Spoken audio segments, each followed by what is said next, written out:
한덕수 총리 같은 경우에 지금 선고를 할 때 방조, 그러니까 묵인 방조이기 때문에 정범, 그러니까 윤 대통령이 이제 비상계엄을 선포를 했다는 그런 이제 어쨌든 주도적으로 이제 했던 사람이기 때문에 네. 그 행동이 비상계엄이라는 게 어느 정도의 위헌 위법성이 있는지 여부에 대해서는 판단이 나오고 동시에 네. 거기에 대해서 방조한 정도가 어느 정도인지 이렇게 이제 아마 결론이 나올 거거든요. 네. 그럼 이런 부분들이 결국 비상계엄 선포가 위헌 위법성이 어느 정도인지가 같이 딸려서 올 수밖에 없어가지고 네. 그래서 이게 윤 대통령 선거에서 가늠자가 될 것이다 이렇게 이제 판단을 하는 것입니다. 형식놀이상으로 맞아요. 윤 대통령과 이제 이 한 총리가 중첩된 부분이 분명히 있죠. 왜냐하면 비상계엄에 관련된 부분이 분명히 있잖아요. 지금 네. 한 총리의 탄핵사의 첫 번째가 일단 그 비상계엄에 대해서 공모했느냐, 묵인했느냐, 방조했느냐 이게 있기 때문에 네. 분명히 외형적으로 외관에 있어가지고 비슷할지 모르겠으나 한 총리는 계엄에 가담한 사유가 커 보이지 않아요. 지금 현재로 볼 때 비중이 크지 않다고요. 비중이 크지 않기 때문에 윤석열 대통령의 탄핵 여부와 이정 여부와 바로 연관짓기가 대단히 어렵다는 생각이 들고 바로 그렇기 때문에 한 총리의 탄핵 결정의 계엄의 위헌 위법성에 대해서 크게 얘기 안 할 수도 있어요. 현재가. 네. 따라서 지금 윤석열의 가늠자가 될 수는 있겠으나 그게 좀 상당 부분 상당히 비중이 떨어진다. 탄핵 심판 사건 중 대통령 탄핵 심판 사건을 최우선으로 처리한다는 방침은 그대로 유지한다. 네. 다른 많은 탄핵 심판 이 사건들이 있지만 이 중에서 윤 대통령 건을 가장 최우선으로 하겠다라고 얘기를 했었습니다. 근데 최창렬 교수님, 지금 보면 사실 지난번에 취재감사원장 건, 뭐 이창수 중앙지검장 건도 먼저 발표를 했어요. 그리고 이번에 한덕수 총리 건도 발표를 한다라고 얘기하고 자꾸 윤 대통령 나중에 할 줄 알았던 건들이 지금 먼저 발표가 되고 있거든요. 왜냐는 거죠. 그래서 이거 결과적으로 이제 그 탄핵 반대하는 분들이 원했던 대로 되는 것 같아요. 한덕수 총리 탄핵 심판 먼저 내려고 얼마나 얘기를 많이 했습니까? 제가 아주 귀가 딱지가 않을 정도 들은 얘기가 그 선입 선출 그 얘기를 많이 했는데 그 선입 선출이란 말도 사실은 이 탄핵 소추가 먼저 접수된 건 윤 대통령이었어요. 12월 14일 날 접수됐고 한덕수 총리는 12월 27일 날 접수됐고 단지 이제 변론길이 먼저 끝났죠. 한 1차밖에 안 했으니까 윤 대통령은 11차례에 걸쳐서 변론기를 했기 때문에 늦게 변론기이 끝난 거긴 합니다만 네. 아무튼 그래서 이제 한덕수 총리에 대한 심판 선고를 먼저 하라고 그랬는데 이제 그렇게 됐습니다. 했는데 네. 글쎄 헌재가 아까 잠깐 보셨습니다만 워낙 중대하고 이제 중요하기 때문에 대통령에 대한 탄핵 선고를 먼저 내리겠다고 해 왔는데 여러 가지 지난번에 최재 감사원장 미리 했고 말이죠. 결과적으로 특히 이제 한덕수 총리에 대한 거는 지금 일정 부분 좀 겹친 부분이 있어요. 네. 계엄이 위헌 위법적인 것인가라는 문제 그리고 특히 이제 한 총리에 대한 탄핵 사유 중에서 가장 중요한 게 제기된 것들 중에서 중요한 게 계엄에 대해서 비상계엄에 대해서 묵인 방조했느냐 이게 가장 큰 거 아니겠어요? 그리고 여러 가지가 있을 겁니다 아마. 특히 네. 이제 국회 의결 정도수가 이제 과반으로 이제 탄핵 소추가 의결됐는데 이게 맞는 거냐? 이건 탄핵 사유는 아닙니다만 아마 이 부분도 이제 헌재가 판단할 수 있을 것 같아요. 여러 가지 쟁점이 있습니다만 아무튼 지금 일정 부분 겹치기 때문에 미리 한덕수 총리에 대한 위헌이 될지 뭐 기각이 될지 모르겠어요. 각하가 될지도 모르겠어요. 네. 만약에 의결 정족수가 3분의 2로 했어야 된다라고 나오면 아예 각하가 될 가능성도 있어요. 이건 탄핵 사유에 아직 포함은 안 됐습니다만 한 총리에 대해서. 아무튼 이런 여러 가지 때문에 미리 좀 정리를 한다는 의미. 네. 그러니까 대통령에 대한 탄핵 선고 이전에 일정 부분 겹치는 부분이 틀림없이 있기 때문에 이런 어떤 쟁점을 정리한다는 의미가 있고 또 혼란을 줄이려 한다는 의미도 있는 것 같아요. 워낙 아주 뭐 탄핵 반대 세력들의 그 이제 집회에서 항상 한 얘기가 네. 한 총리 왜 먼저 선고 안 하느냐. 그 얘기는 제가 볼 때 의도는 어쨌든 윤 대통령의 선고를 좀 뒤로 늦추려는 이런 의도가 있긴 있었던 것 같은데 아마 이제 그런 것들이 이제 반영돼서 혼란도 좀 줄이고 윤 대통령 탄핵 선고에 대한 그 여러 가지 쟁점을 정리도 하고 아마 그런 측면이 있지 않을까. 그래서 빨리 선고하는 게 아니냐 그런 생각을 합니다. 네. 한덕수 총리에 대한 탄핵 심판 선고를 먼저 내리는 이유 중에는 물론 많은 이유들이 있을 수 있겠지만 아직 나오지 않은 윤 대통령에 대한 탄핵 심판 선고에 대한 어떤 부담 그리고 뭐 혼란 이런 걸 추후 좀 먼저 내놓고 줄이는 효과도 염두에 둔 거 아니겠느냐라는 말씀이에요. 이경미 변호사님. 사실 뭐 아까 선입 선출 아니냐 뭐 이런 얘기도 이 말씀하시긴 하셨었는데 근데 또 이게 먼저 들어온 사건 먼저다라고 얘기를 하고 뭐 지금 말씀은 어느 정도 정치적인 고려를 좀 해서 헌재에서 먼저 한덕수 총리 거부터 한 거 아니겠느냐라는 말씀을 하셨거든요. 정치적인 고려가 좀 있지 않았겠느냐라는 거에 대해서 어떻게 보십니까? 사실 좀 조심스럽게 생각을 하기로는 원래는 이제 중복되는 그 쟁점이 있다 보니까 네. 사실 헌재에서도 평의를 비공개를 하는 이유가 이런 부분들이 이제 노출되는 것을 좀 우려를 했던 부분이거든요. 근데 이제 한덕수 총리에 대해서 이런 부분들에 대해서 이제 특히나 비상계엄에 묵인 동조를 했는지 여부는 쟁점이 중복되다 보니까 이 부분에 대해서 판단을 하게 되면 결국 이 재판관들의 심증이 밖으로 노출이 되는 겁니다. 그럼 이 윤 대통령 사건에 있어서도 어떤 심증인지가 간접적으로 이제 드러나기 때문에 네. 저희가 좀 생각을 하기로는 이제 윤 대통령하고 같이 선고를 하든지 아니면 네. 윤 대통령 선고를 먼저 하고 한덕수 총리 선고를 뒤에 할 줄 알았거든요. 그런 얘기가 나왔었죠. 예, 근데 그럼에도 불구하고 한덕수 총리부터 먼저 하는 걸 보면 뭐 조심스럽지만 쟁점이 그 윤 대통령보다는 좀 간단하다 그렇게 해석을 할 수도 있을 것 같고요. 아니면은 어쨌든 이제 사회적으로 봤을 때에도 지금 뭐 계속해서 이제 대통령의 공백 상태가 길다 보니까 네. 이게 지금 국정 운영에 있어서도 지금 차질이 계속해서 이어지고 있고 이 분열도 계속해서 이제 갈등이 심화되고 있다 보니 그리고 무엇보다도 대통령 선거가 이제 임박했다라고 했는데 계속해서 이제 선거일도 고시가 안 되니까 그런 부분들이 계속해서 혼란이 가중되는 걸 조금 막고자 하는 취지에서 뭐 아직까지는 평의가 계속 이어지고 있는 상태니까 일단 뭐 저희 평의가 이제 먼저 이루어진 판결이 이루어진 한덕수 총리부터 먼저 결정을 내놓자 네. 이런 좀 포석이 좀 깔려 있어가지고 이렇게 좀 결정을 하고 이제 선고를 하는 게 아닌가 이렇게 좀 추측이 됩니다. 다소 비교적 상대적으로 좀 사안이 좀 이 복잡하지 않은 한덕수 총리의 안 그리고 다른 것들과 다시 좀 연관이 됐으니까 하나씩 좀 주변에서부터 좀 이렇게 작게 좀 잘라가는 정리해가는 그런 차원에서 한덕수 총리권을 먼저 얘기하는 게 아니겠느냐라고 지금 말씀을 하셨는데 야당은 강력 반발하고 있죠. 조승래 대변인의 얘기 잠깐 들어보고 오겠습니다. 헌재는 박성재 법무부 장관까지는 선입 선출의 원칙을 지켜왔습니다. 그런데 왜 선입 선출을 어기고 윤석열보다 먼저 한덕수에 대해 선고하겠다는 것입니까? 이러니 헌재가 원칙을 지키지 못하고 정치적 주장에 흔들리고 있다는 국민적 의구심이 커지고 있는 것 아니겠습니까? 네.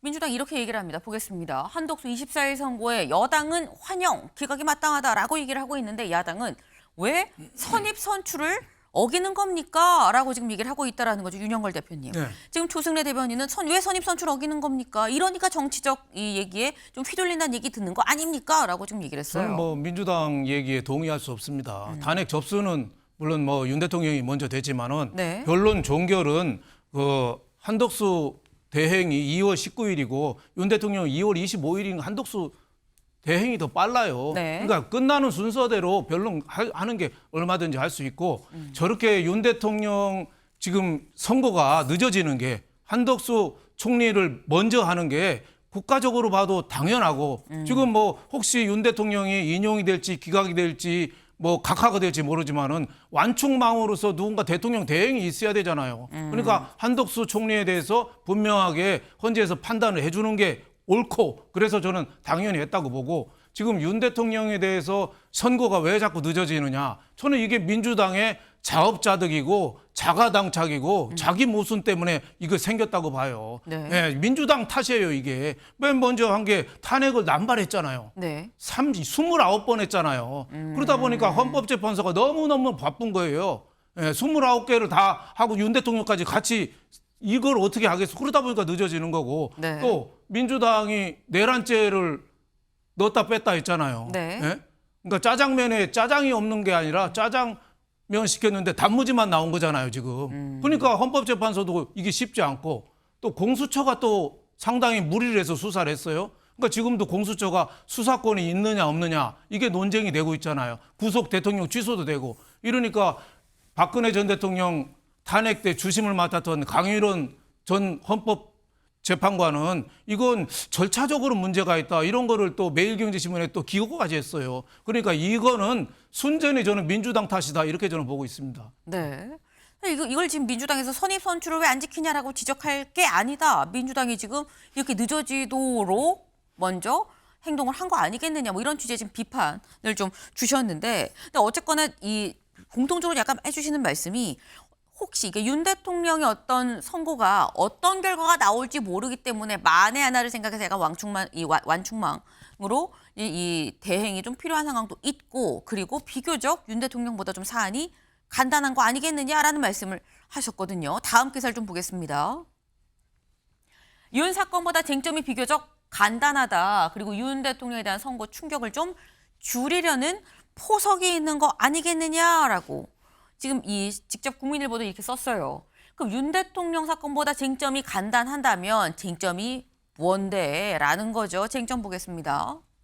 지금 현재 한덕수 총리의 이 탄핵 심판 관련해선 대략 한 5개 정도의 쟁점이 있습니다. 첫 번째, 아까 살짝 나왔죠. 이게 윤 대통령과 사실상 어떻게 보면 연결고리로 묶여져 있는 내용이다라는 거예요. 윤 대통령의 이 계엄 공모가 이 계엄이 불법인지 아닌지 여기서 공모를 했는지 묵인, 방조했는지 여부, 그리고 국회가 추천한 헌법재판관 임명을 하지 않았던 거, 그리고 내란 상설 특검 요 임명 절차 이행을 회피했다라는 거, 김건희 여사 특검법을 거부했다. 여당이랑 공동 국정 운영을 한다고 얘기해서 헌법과 법률을 위배했다. 크게 한 5가지 정도로 나눌 수 있다라는 건데, 요건 제가 짧게 세 분 다 여쭤보겠습니다. 이제 월요일 날 오전 10시면 결과가 나와요. 요거 일단 이경민 변호사님, 결과 어떻게 전망하십니까? 짧게. 저는 뭐 기각이 될 걸로 예상을 하고 있습니다. 기각이다. 네, 왜냐하면 이제 뭐 중간에 뭐 위헌 위법적인 이런 부분들이 있을 수 있습니다. 왜냐하면 이제 마흔형 재판관 임명을 하지 않은 부분도 이제 최상무 권한대행 같은 경우에 국회 구성권을 침해했다 이렇게 이제 이야기를 했기 때문에 그래서 위헌 위법적인 부분이 있지만, 근데 그것이 이제 중대해야 되거든요. 그래서 중대한지 여부에 대해서 판단했을 때는 뭐 파면까지 이를 정도는 아니다라고 봐가지고 그래서 저는 기각을 예상을 하고 있습니다. 네, 최천일 교수님. 저도 그래요. 저도 거의 같은 얘기인데 네. 분명히 위헌적인 요소는 있다고 저는 봅니다. 왜냐하면 최상목 대행에 대해서 권한쟁의 심판에서 분명히 위헌적이다라고 얘기를 했어요. 헌재가. 따라서 이 부분은 위헌적이라고 볼 수밖에 없는 건데, 과연 총리의 권한을 정지시킬 정도냐, 파면시킬 정도라는 게 하나 있고, 또 하나가 윤 대통령에 대해 그 비상계엄에 대한 공무, 묵인, 방조 이제 혐의가 있는 건데 탄핵 사유에 이 부분은 지금 그 국무회의 절차 같은 것도 그렇고 적극적으로 했다고 보기 좀 어려운 면이 많아요. 이 대통령의 이 비상계엄에 대해서. 네. 그렇다면 이 자체가 이 자체에 대한 판단을 안 할 수 있을 것 같아요. 그렇게 된다면 게다가 의결정족수에 대한 이 탄핵 사유는 없습니다만 의결정족수가 3분의 2가 맞다. 그렇게 된다면 이게 각하될 수 있기 때문에 저는 네. 인용될 가능성은 거의 없지 않느냐. 기각 또는 각하. 기각 또는 각하도 될 수 있다. 윤영걸 대표님. 저는 뭐 각하될 가능성이 많다고 봅니다. 각하가 크다. 아예 그냥 네. 싹둑. 그래서 저는 각하될 가능성은 한 60% 되고 오. 기각될 가능성은 한 39%, 네. 인용될 가능성은 1% 정도로 보고 네. 있습니다. 왜 각하라고 보느냐? 주석 헌법재판소에서 발간한 거예요. 그 대행일 때는 그 맡은 자리 기준으로 판단한다고 나와 있거든요. 물론 뭐 학자 간에 이론은 있습니다만은 네. 제가 보기에는 주석 헌법재판소법을 그걸 상당히 헌법재판관들이 중시하지 않을까. 그래서 기각이냐 인용이냐 판단하기 전에 네. 이거 192명으로 통과했잖아요. 한덕수 대통령 대행 탄핵안이. 네. 그러니까 151명은 넘었지만은 200명은 안 된 거예요. 그러니까 아예 각하시켜서 없는 걸로 이렇게 할 가능성이 상당히 많다, 저는 이렇게 보고 있습니다. 네. 지금 세 분이 비슷한 듯하지만 다 달라요. 사실 기각 가능성이 좀 있다, 기각 각하, 뭐 인용 가능성이 낮다라는 공통점은 있지만 기각이냐 각하냐 요 여부도 아직 잘 모르겠다라는 거죠. 그런데 한덕수 총리가 사실 인용될 가능성은 지금 나와 계신 이 분들한테 얘기 들어봐도 그게 높진 않은 것 같다라는 추측은 가능한데, 그럼에도 불구하고 한 총리에 대한 이 탄핵 심판 선고가 중요한 이유 이겁니다. 다음 기사 볼까요? 한덕수 먼저 결론내는 헌재, 윤 선고의 가늠자가 될 수 있다. 윤 대통령의 이 탄핵 심판 선고에 어느 정도 좀 가늠을 해보는 가늠자는 될 수 있는 거 아니겠느냐라는 거죠. 왜? 아까 한덕수 총리의 이 탄핵 심판 5개 쟁점이 있었죠. 그중에 첫 번째 다시 한번 볼까요? 첫 번째가 이거였습니다. 윤 대통령이 12.3 불법계엄 공모 묵인 방조 혐의. 요 부분에 대해서 헌재가 어떻게 판단을 할 것이냐라는 거죠. 근데 요 부분이 이경민 변호사님, 만약에 그럼 어제 이 24일 날 이 헌재에서 내놓는 게 요 부분에 대해서 인정을 한다고 하면 윤 대통령의 탄핵 심판 선고도 인용 파면 쪽으로 갈 가능성이 더 높다고 볼 수 있는 거 아닙니까? 그러니까 이제 윤 대통령 같은 경우에도 5가지 어쨌든 크게 이제 쟁점이 있다 보니까 네. 그 중에 이제 비상계엄 선포와 관련해서는 뭐 당시에 이제 경고성 계엄으로서 국가 비상사태에 준하는 그런 사태가 맞았냐 이렇게 주장하고 있거든요. 그럼 한덕수 총리 같은 경우에 지금 선고를 할 때 방조, 그러니까 묵인 방조이기 때문에 정범, 그러니까 윤 대통령이 이제 비상계엄을 선포를 했다는 그런 이제 어쨌든 주도적으로 이제 했던 사람이기 때문에 네. 그 행동이 비상계엄이라는 게 어느 정도의 위헌 위법성이 있는지 여부에 대해서는 판단이 나오고 동시에 네. 거기에 대해서 방조한 정도가 어느 정도인지 이렇게 이제 아마 결론이 나올 거거든요. 네. 그럼 이런 부분들이 결국 비상계엄 선포가 위헌 위법성이 어느 정도인지가 같이 딸려서 올 수밖에 없어가지고 네. 그래서 이게 윤 대통령 선거에서 가늠자가 될 것이다 이렇게 이제 판단을 하는 것입니다. 근데 물론 이 비상계엄 위헌 위법성이 크지 않다라고 판단을 하면 네. 나머지 이제 또 다른 또 이제 사유들이 또 있기 때문에 뭐 포고령의 위헌성이라든지 아니면 국회에 뭐 봉쇄를 하려고 했던 그런 부분들만으로도 만약에 위헌성이 크다라고 하면 또 파면이 될 수는 있어가지고 뭐 반드시 이제 직결되는 건 아니지만 어쨌든 비상계엄 선포와 관련해서는 하나의 가늠자가 될 수는 있을 것 같다 네. 이렇게 보고 있습니다. 그럼 요것도 한번 여쭤볼게요. 아까 윤영걸 대표님이 말씀하신 게 각하될 가능성도 상당히 있다고 본다. 왜? 다른 거를 논하기 전에 일단 이 찬성이 200이 넘게끔 대통령을 탄핵시킬 때의 기준으로 200명 넘게로 해야 되는 건데 150명 넘는 기준으로 넣지 않았느냐.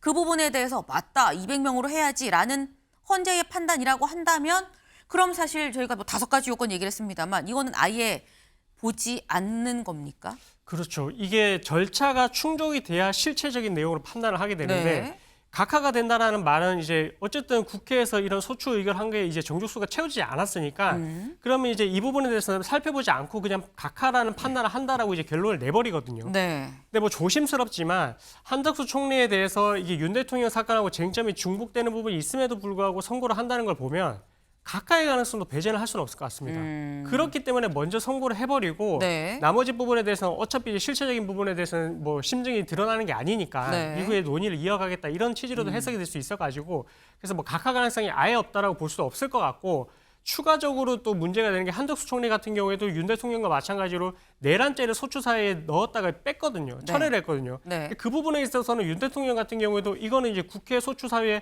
80%가 이제 제외됐기 때문에 의결이 없는 지금 이것이 소송 요건을 결여한 게 아니냐 이런 주장을 했던 부분도 있어가지고 이번에 이제 한덕수 총리 같은 경우에도 이제 의결 정족수뿐만 아니라 네. 내란죄를 철회한 부분에 대해서도 이제 판단이 나올 수는 있어가지고 아하. 그래서 그 2가지로 이제 아마 각하가 되는지 여부도 좀 중요할 것 같습니다. 지금 말씀을 들어보면 만약에 아예 그냥 각하가 돼버리면 이게 윤 대통령 선거의 가늠자도 안 될 수도 있다라는 지금 그런 말씀인 거예요. 근데 지금 이 국민의힘에서 법조 출신 의원들은 또 이렇게 얘기를 하고 있습니다. 들어보고 오실까요? 결국 그동안의 민주당의 국정마비에 대한 판단이 많이 들어간다면 대통령 탄핵에 대해서는 오히려 더 긍정적인 결과를 예측할 수 있지 않을까 조심스럽게 생각합니다. 네. 글쎄 그거는 뭐 별개의 사건이다 이렇게 보고 있고 저는 대통령 탄핵도 좋은 결과가 있을 것이다 이렇게 저는 보고 있습니다. 네. 권성동 의원은 뭐 다른 건이지만 하지만 어쨌거나 윤 대통령 건은 좀 잘 나올 거야 라고 얘기를 하고 있고요.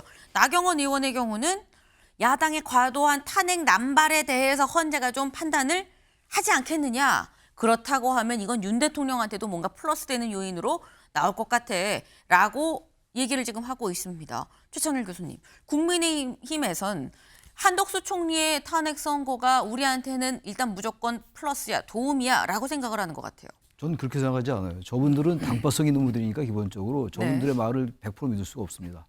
저 두 분 다 법률가긴 합니다만 네. 법률가 이기 전에 지금 특히 나경원 의원 같은 건 거의 뭐 극우적 발언을 가끔 할 정도로 저쪽에 가 있는 분이기 때문에 저건 법률가로서의 말로 받아들이기 어려워요. 정치인으로서의 말이기 때문에 네. 저와는 별로 신빙성이 없다고 저는 그렇게 말씀드리고 싶고 조선일보에 저것도 믿기가 좀 어려운 게 그러니까 형식놀이상으로 맞아요. 윤 대통령과 이제 이 한 총리가 중첩된 부분이 분명히 있죠. 왜냐하면 비상계엄에 관련된 부분이 분명히 있잖아요. 지금 네. 한 총리의 탄핵 사유의 첫 번째가 일단 그 비상계엄에 대해서 공모했느냐, 무기했느냐, 방조했느냐 이게 있기 때문에 네. 분명히 외형적으로 외관에 있어가지고 비슷할지 모르겠으나 한 총리는 계엄에 가담한 사유가 커 보이지 않아요. 지금 현재로 볼 때 비중이 크지 않다고요. 비중이 크지 않기 때문에 윤석열 대통령의 탄핵 여부와 이정 여부와 바로 연관짓기가 대단히 어렵다는 생각이 들고 바로 그렇기 때문에 한 총리의 탄핵 결정의 계엄의 위헌 위법성에 대해서 크게 얘기 안 할 수도 있어요. 헌재가. 네. 따라서 지금 윤석열이 가는조가 될 수는 있겠으나 그게 전 상당 부분 상당히 비중이 떨어진다. 그래서 기각이 됐기 때문에 기각이 만약 된다면 기각을 많이 점치는 거 아니겠어요? 기각이 된다고 해서 윤 대통령의 그 기각 각하 이거는 보기 어렵지 않냐. 같이 연관시키기 어렵다. 저는 그렇게 생각합니다. 네.